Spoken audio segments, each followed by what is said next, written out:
En Guayaquil descubren tonelada y media de droga en un contenedor. Hay 4 detenidos, entre ellos 2 policías, uno en servicio activo. Corre el plazo que dio la Corte Constitucional para que el presidente de la República aclare su objeción parcial a la ley de interrupción del embarazo en caso de violación.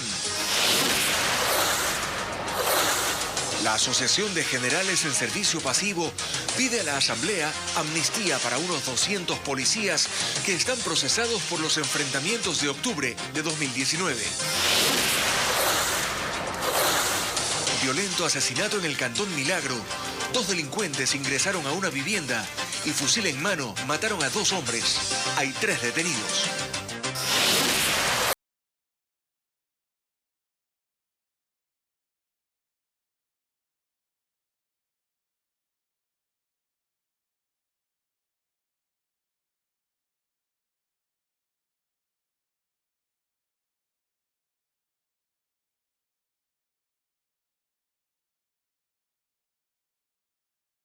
Gracias para ustedes. Ahora en temas nacionales, en Guayaquil, más de 1 tonelada de clorhidrato de cocaína fue incautada en un contenedor con cajas de banano. Hay 4 personas detenidas, entre ellas un policía en servicio activo y otro retirado. Merlin Ochoa se ha trasladado hasta el sitio en el que se encuentra la mercadería decomisada. Merlin, buenas tardes. Cuéntanos qué datos se manejan sobre este nuevo caso de golpe al narcotráfico. Te escuchamos. ¿Qué tal? ¿Cómo están? Muy buenas tardes. Esta droga estaba lista para ser embarcada en un buque que tenía como destino final Holanda en Europa. El operativo fue realizado por la Policía de Antinarcóticos la tarde de este jueves y fue ahí cuando hallaron la cocaína dentro de un contenedor ubicado en un puerto de la parroquia Pozorja de Guayaquil. Escuchemos al director nacional de Antinarcóticos referirse a este tema. Se detectó en el interior 93 cajas de banano, donde existían 1.400 paquetes rectangulares con una sustancia blanquecina que al ser sometida a la prueba de campo dio positivo para clorhidrato de cocaína. El peso total de la droga aprehendida es de 1 tonelada 386 kilos. La autoridad también se refirió a la captura de un policía en servicio activo y otro en servicio pasivo. Ambos aparentemente están implicados con el crimen organizado. Las detenciones se realizaron luego de varios allanamientos en 3 provincias del país.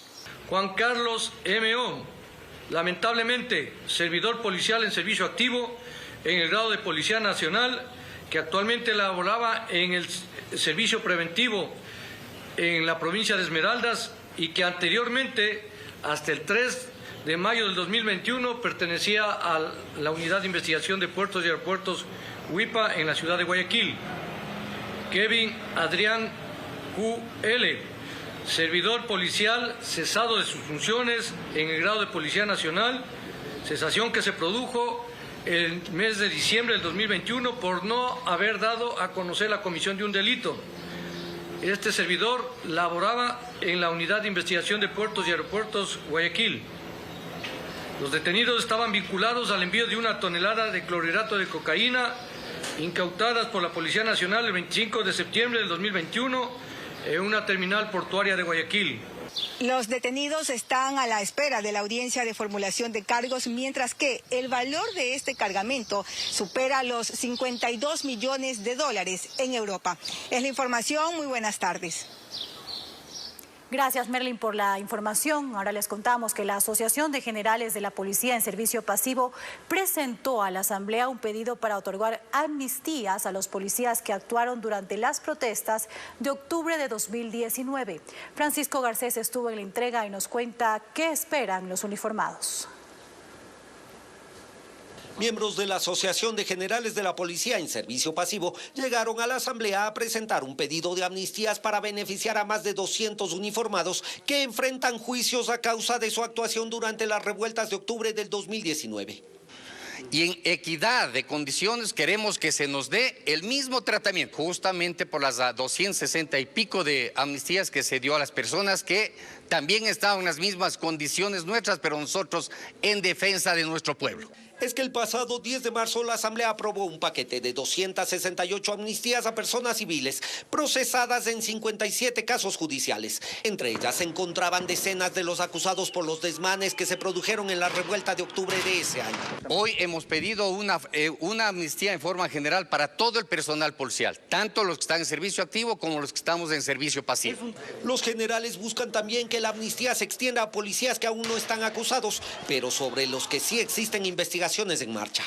El pedido también se presentó en respuesta a la reacción del gobierno en relación a las amnistías aprobadas en marzo por la Asamblea. Si la pacificación fuese el intento, entonces ¿por qué excluir a las fuerzas del orden de esa amnistía? Vamos a hacer a profundizar el análisis para que militares y policías, quienes tienen el total respaldo del gobierno nacional, también se beneficien de una acción de esta naturaleza. Será el CAL el que analice el pedido y de cumplir con los requisitos iniciales los envía a trámite en la Comisión de Garantías Constitucionales.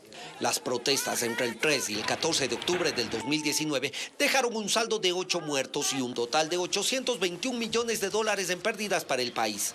De ese valor, 120 millones son daños a infraestructura pública y privada, incluyendo el incendio provocado al edificio de la Contraloría. La presidenta de la Asamblea tiene hasta hoy para remitir los documentos de las denuncias a los miembros del CAL. El inicio de los casos contra Guadalupe Llori y los miembros del Consejo de la Administración Legislativa se definirá el próximo lunes en sesión convocada por el vicepresidente Virgilio Saquicela. Patricio Díaz nos cuenta los pasos que se seguirán. Después de la accidentada sesión del miércoles, el Consejo de Administración Legislativa se reunirá el lunes, bajo la convocatoria realizada por el vicepresidente Virgilio Saquicela. Aunque Guadalupe Llori no estuvo de acuerdo con las decisiones en esa cita, su asesor jurídico dice que ahí tendrá que definirse el futuro de las denuncias. Ya hubo un presidente que asumió la competencia sobre este trámite, y ellos tienen que realizar el procedimiento de acuerdo con la ley y de acuerdo con la Constitución, ¿no? Pero antes, según la ley, la presidenta Llori debe remitir a cada uno de los miembros del CAL la documentación de las 3 denuncias. Una contra Llori y 2 contra todos los integrantes del mismo consejo. Lo importante es que se pueda destrabar esta inacción en la que estamos sumidos en la Asamblea Nacional, y esto se consigue con voluntad política que no existe por parte de la presidenta de la Asamblea. Desde el oficialismo se advierte que la accidentada sesión del miércoles podría generar un problema a la hora de calificar las denuncias contra los 7 miembros del CAL, pues ellos no tienen suplentes y la ley los obliga a excusarse. Es parte de lo que el apuro justamente hace las cosas. La necesidad y esa ambición por adquirir el poder justamente ha hecho que lleven ellos el proceso a ese punto y nos han metido justamente ahora en este limbo y vacío legal. Otros legisladores aseguran que el Pleno podría calificar las denuncias. Eso lo decidirá el CAL en su sesión de lunes a las 5 de la tarde.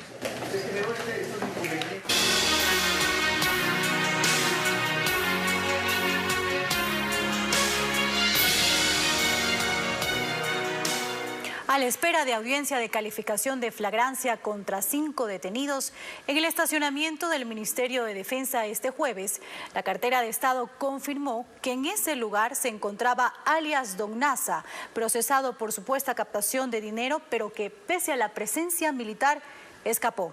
Fabiola Santana nos informa. Cerca de las 10 de la noche de este jueves ingresaron a la unidad de flagrancias en Quito las 5 personas detenidas en el Ministerio de Defensa con una fuerte suma de dinero en maletas y un arma de fuego. Aún están a la espera de la audiencia de calificación de flagrancias que podrá instalarse esta tarde cuando se cumplen las 24 horas previstas por la ley. Se espera conocer el tipo penal por el que acusaría Fiscalía, que podría ser captación ilegal de dinero. El abogado de 3 de ellos lo rechazó. Muy difícilmente, porque hasta el presente momento no existe una denuncia de alguna persona que esté entregando. Hay que tomar en cuenta que este es un delito de estilo vaivén, es decir, dar para recibir o recibir para dar. Los detenidos estarían involucrados con el militar retirado Miguel Ángel Nazareno, alias Don Nasa, quien también estuvo en el parqueadero del complejo ministerial, según informó en un comunicado el Ministerio de Defensa, pero que pese a la presencia de inteligencia militar y batallón de policía militar, escapó. Mientras se desarrollaba la inspección de los vehículos y de las personas, el ciudadano Miguel Ángel Nazareno evadió la seguridad utilizando la parte posterior del Ministerio de Defensa Nacional. Pero, ¿qué tan fácil es ingresar a estos parqueaderos del Ministerio de Defensa Nacional? Lo intentamos. Para poder parquear. No, aquí no hay cómo. No puede nada de cómo parquear. No hay cómo parquear. A menos que tenga usted una. Tenga aquí. O sea, se necesita autorización igual. Ya. A nosotros como periodistas nos impidieron el ingreso a los parqueaderos del Ministerio de Defensa. Nos pidieron autorización. De allí la pregunta, ¿quién autorizó a alias Don Nasa a ingresar? Esto aún lo tiene que contestar el Ministerio de Defensa. Alias Don Nasa logró ingresar a esta dependencia pese a estar procesado por captación ilegal de dinero. También consultamos al abogado de los detenidos, quien les autorizó el ingreso. ¿A ellos quién les autorizó el ingreso? Esa es la pregunta, porque como le digo, el momento que tuvimos la entrevista se nos permitió hablar durante un tiempo y después fuimos interrumpidos porque tenían que ir al área de aislamiento. Buscamos una entrevista con las autoridades del Ministerio de Defensa para conocer si abrirán investigaciones administrativas, pero no nos atendieron. La Corte Constitucional rechazó el pedido de medidas cautelares para que se suspenda la vigencia de la Ley de Interrupción del Embarazo en casos de violación, aunque sigue el trámite de la acción de incumplimiento. Esto mientras da 24 horas al presidente de la República para que aclare su objeción parcial. Jacqueline Rodas nos explica.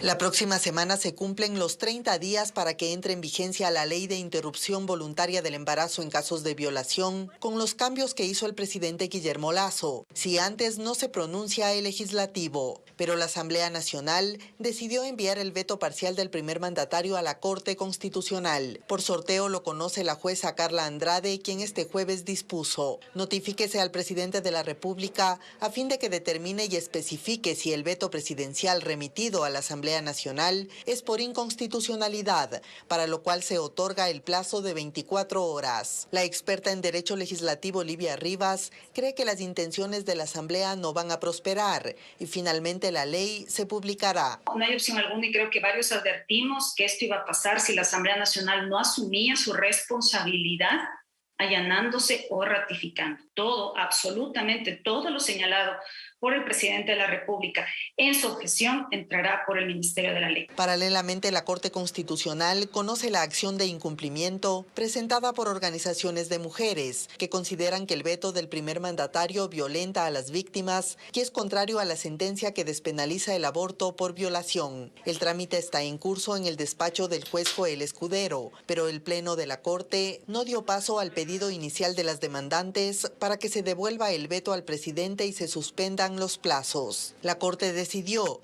rechazar el pedido de medidas cautelares, sin que esta decisión implique prejuzgamiento sobre la materialidad de la pretensión de la acción de incumplimiento. Sí nos decepciona que no nos hayan aceptado las medidas cautelares, pero la Corte no ha desestimado la medida de incumplimiento, la va a sustanciar y estamos esperando que también nos reciban audiencia porque hemos solicitado audiencias. Si finalmente la ley entra en vigencia, las organizaciones de mujeres prevén presentar una acción de inconstitucionalidad. Y atención, porque hace instantes se conoció que el presidente de la República, Guillermo Lasso, ya envió su respuesta a la Corte Constitucional, reiterando que no es una objeción por inconstitucionalidad, sino una objeción parcial, por lo que pide la Corte que rechace el pedido de la Asamblea y les devuelva el texto del proyecto de ley para que siga el procedimiento regular.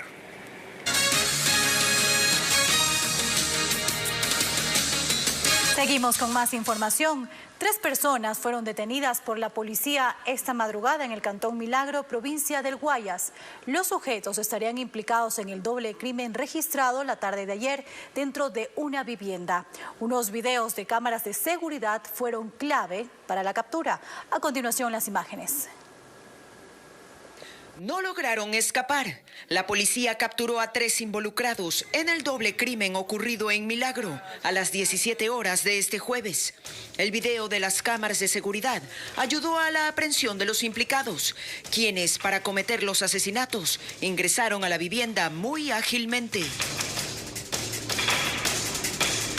Los delincuentes llevaban un arma larga y una pistola y en solo 26 segundos acabaron con la vida de Luis Fernández, de 23 años, y su cuñado Carlos Benítez, de 28, quienes se encontraban en la cocina y el dormitorio de la casa. Personal. Los agentes ejecutaron 3 allanamientos en diferentes sectores de ese cantón del Guayas, con ayuda de ciudadanos que de manera anónima informaron sobre la ubicación de los sospechosos. Entre las evidencias que se encontraron están 3 armas, 2 teléfonos celulares, 24 municiones y una motocicleta. Por ahora, los implicados esperan la audiencia de formulación de cargos.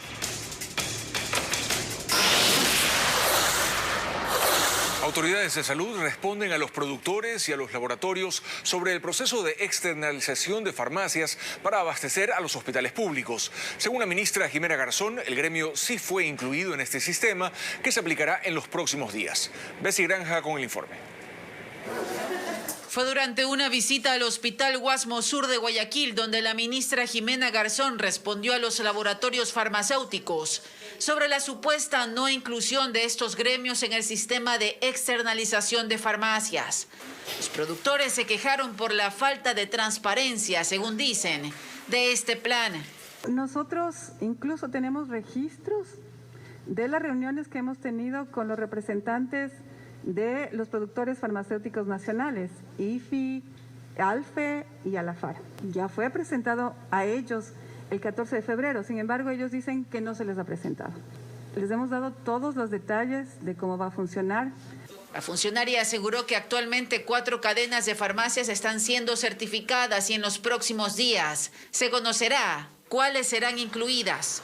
Esperamos para la próxima semana ya tener los certificados y pues conversar directamente con cada una de las cadenas para ya firmar los convenios de adhesión. Por su parte, la Asociación de Importadores de Insumos Médicos expresó también su preocupación sobre los alcances de este nuevo sistema. Creemos que es importantísimo los espacios de creación en conjunto. Hemos enviado varios comunicados como ACEDIM en ser parte de esta propuesta para poder identificar cuáles son esos riesgos y esas posibilidades de que puedan afectar a esta idea que el gobierno ecuatoriano ha generado. Sin embargo, aclaró la ministra, en esta primera fase no consta la entrega de dispositivos médicos a los pacientes de los hospitales públicos. La 4ª dosis de la vacuna contra el COVID, que ya se aplica en Ecuador, podría no ser la última. Está abierta la posibilidad de que el cronograma de vacunación se repita cada 5 meses, al menos hasta que la pandemia termine y la enfermedad se convierta en endémica. Es verdad. Si uno escucha que lo van a vacunar 4, 5 y quién sabe cuántas veces más en un periodo corto, la primera reacción puede ser de angustia, de preguntarse qué tan conveniente es. Las vacunas funcionan. Pero ella, máster en salud pública, epidemióloga, dice que esta no es la primera vez, que ya antes el mundo ha pasado por estos esquemas de vacunaciones intensivas y continuas. La experiencia de la erradicación de la viruela se logró luego de 3 años de una vacunación continua en todo el mundo. La eliminación del sarampión y de la rubiola en la región de las Américas fue posible y el apoyo precisamente a esquemas de vacunación que no eran los regulares. Los anticuerpos que nos dejaron las primeras dosis de las vacunas han conseguido restar gravedad a la enfermedad. Ahora la mayoría de los contagiados ya no va a los hospitales, ni requiere UCI, ni muere. Entonces, ¿para qué seguir vacunando? Por 2 razones. La primera, porque hay una población que siempre va a estar en riesgo. Los vulnerables, los que tienen alguna comorbilidad o los adultos mayores. Incluso hay un último estudio que fue realizado en una población de Israel, en 1 millón de personas, y se dieron cuenta de que una 4ª dosis es totalmente útil en adultos mayores, incluso en adultos mayores con enfermedades crónicas, vulnerables o incluso en adultos mayores con enfermedades catastróficas. Y la otra razón tiene que ver con que no importa la edad que uno tenga, los anticuerpos de las vacunas no duran para siempre. Podemos verlo incluso con la ola que tuvimos en enero de Omicron, que la cantidad de pacientes hospitalizados fue gigante en pacientes que tenían 2 dosis o pacientes que tenían ninguna dosis. Y pacientes jóvenes de 20, 30 años, que incluso llegaron a necesidad de UCI, por ejemplo. Entonces, ¿hasta cuándo nos vamos a tener que seguir vacunando? No lo sabemos. En el momento que se vuelva endémico, es muy probable que tengamos una vacunación anual de COVID-19. Pero todavía no llegamos a ese punto, todavía no tenemos la certeza. Si algo nos ha enseñado COVID-19 es que lo que menos tenemos es certeza sobre cómo se va comportando. Así que lo que hoy sabemos es que vamos por la 4ª dosis, mientras llega la noticia que todo el planeta espera, que la pandemia llegue a su fin.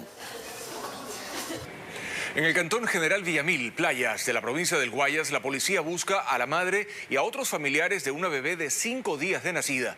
Habitantes de ese balneario avisaron a las autoridades. La menor fue trasladada a un hospital de Santa Elena.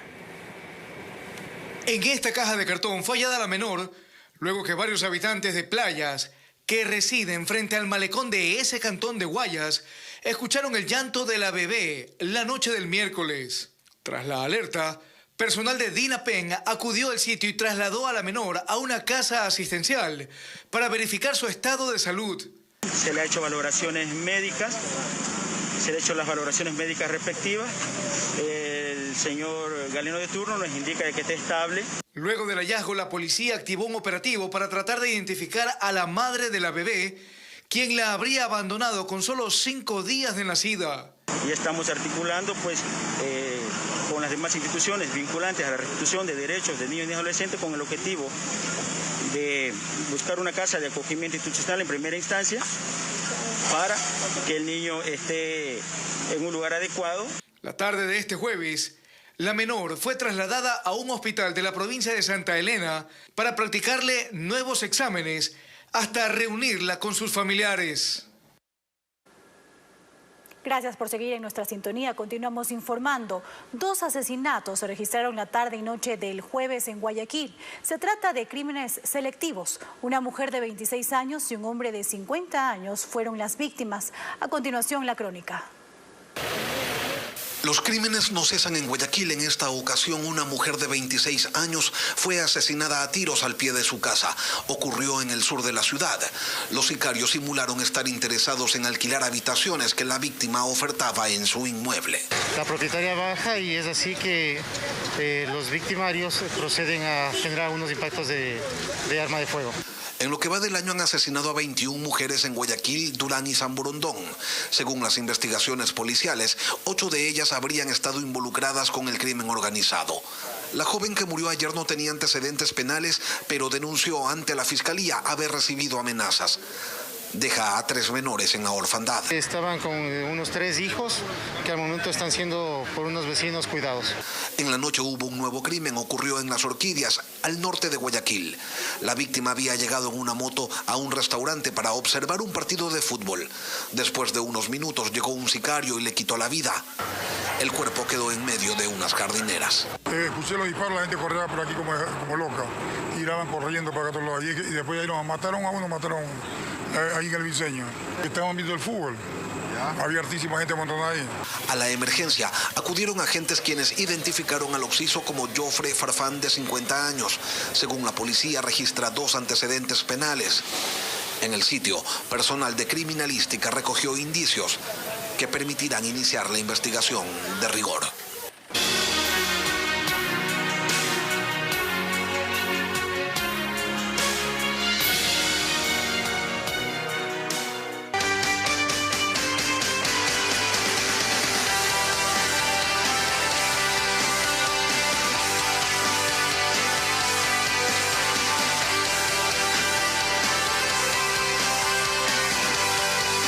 Ecuaterra. Hoy en nuestro segmento verde Ecuaterra les mostramos una tendencia en crecimiento: las casas que utilizan paneles de energía solar. Fernando Terranova está en nuestros estudios para contarnos más. Adelante, Fernando. ¿Qué tal? ¿Cómo están? El sol proporciona en tan solo 1 hora la energía suficiente para abastecer a nuestro planeta durante un año entero. Y nuestro país, al estar sobre la línea ecuatorial, tiene presente este recurso la mayoría del tiempo. Imagínense el impacto que tendría poder captar toda esa energía. Pues no imaginemos más, porque ya hay casas que funcionan con paneles solares. ¿Es rentable mudarse a la energía solar? ¿Cuál es su futuro en Ecuador? Se lo mostramos en este nuevo episodio de Ecuaterra. Aprovechar la luz del sol y reducir el uso de la electricidad convencional es el principio básico de la energía solar, un recurso hasta ahora quizás más asociado a industrias y a proyectos a gran escala.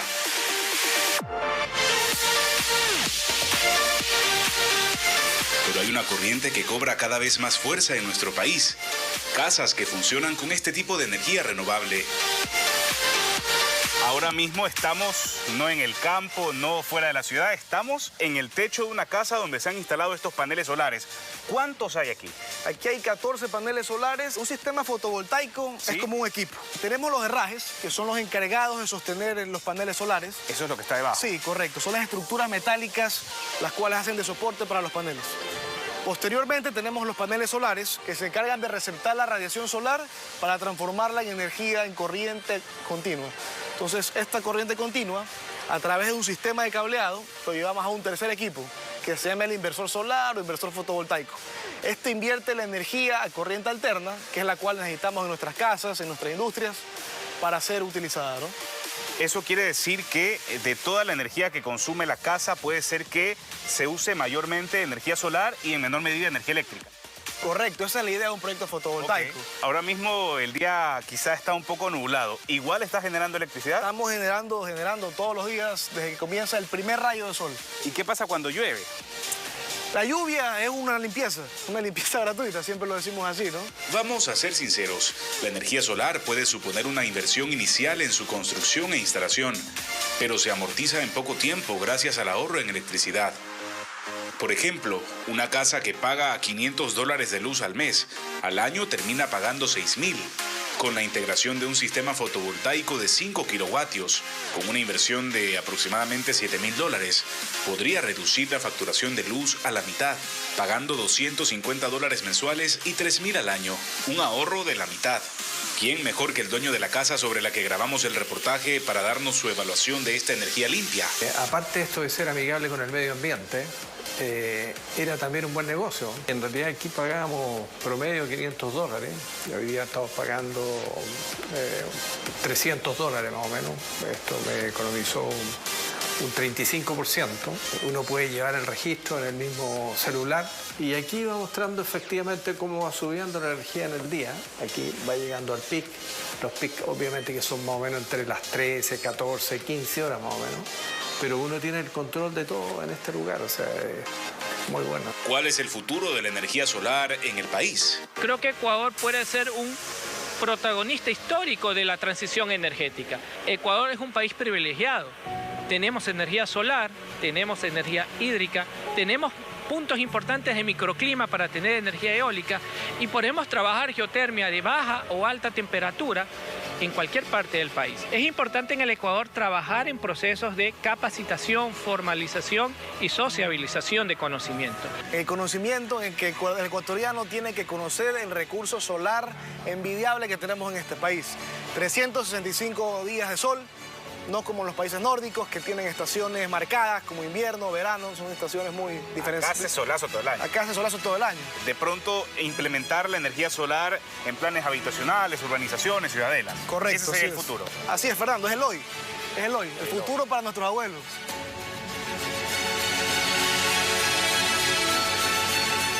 Gratuita, renovable, con bajo impacto ambiental y presente la mayoría del tiempo.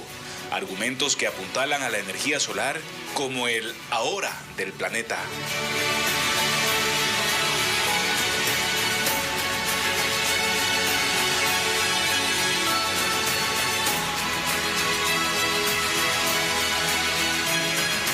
La energía solar representa en torno al 2,7% de la electricidad generada en todo el mundo, pero en Ecuador no representa ni el 1% de la energía. Que gane protagonismo y se masifique es el reto de todos, pues es la energía que menos contamina el ambiente. Hasta aquí nuestro segmento Ecuaterra. Volvemos el próximo viernes para contarles cómo la energía solar está llegando a comunidades rurales donde antes no había luz. Nos vemos. Gracias, Fernando, y queremos ahora mismo invitarlos a tomar sus celulares y escanear este código QR de acceso a ecuavisa.com. Compartiendo este contenido con nuestros amigos, podemos marcar la diferencia a favor del planeta.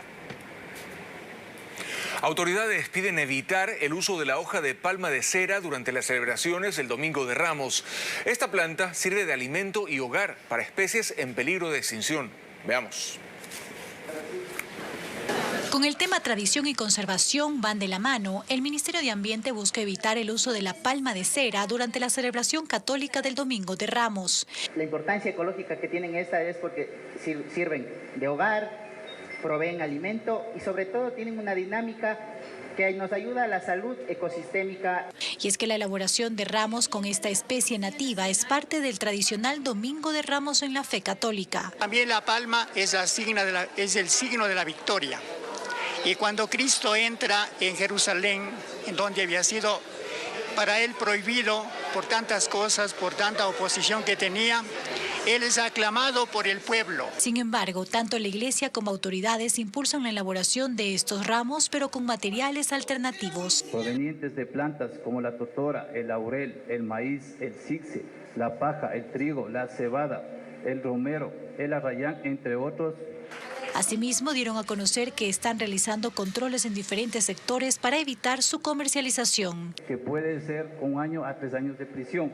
Lo que es sanción administrativa son sanciones pecuniarias que pueden tener los ciudadanos. Cada año, alrededor de 2.000 personas colaboran con el control in situ durante estas fechas para evitar la reducción de la palma de cera con la deforestación. Bien, amigos, es todo en las noticias del mediodía en este viernes. Aquí nos despedimos. Pedro. Sí, Andrea, muchas gracias a todos por su sintonía. Los invitamos a Televistazo Estelar esta noche a las 7 y que tengan todos un buen fin de semana.